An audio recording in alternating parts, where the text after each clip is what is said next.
We're going to open this show a little differently tonight. The Zen masters that operate this station think that after being on the air for some 20 years that maybe, just maybe, the format for 21 this week should be shaken up and changed. So over the next few months, viewers will notice changes, some subtle, some not.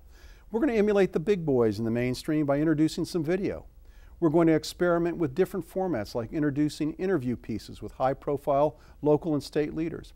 And finally, I'm going to offer an opening point of view piece at the top of each show, a kind of stream of consciousness piece that I'm sure will only be watched by viewers to see what stupid things I'm capable of saying.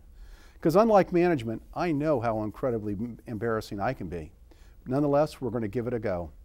I opened the Washington Post on Friday morning and immediately was struck by the profile about Republican presidential nominee Mitt Romney and how in high school Romney played pranks on fellow students.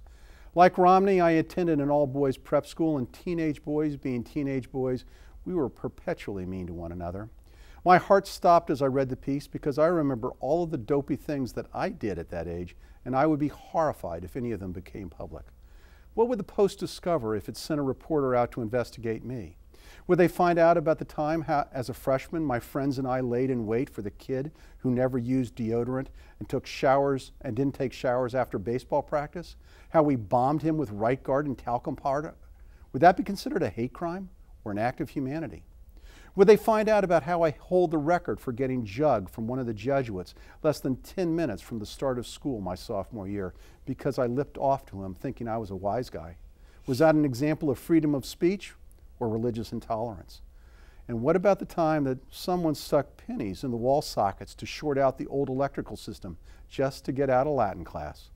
Would that be seen as an act of domestic terrorism or clever application of electrical engineering? All these memories came flooding forth, and then I reached a conclusion. Who in their right mind would want to run for political office?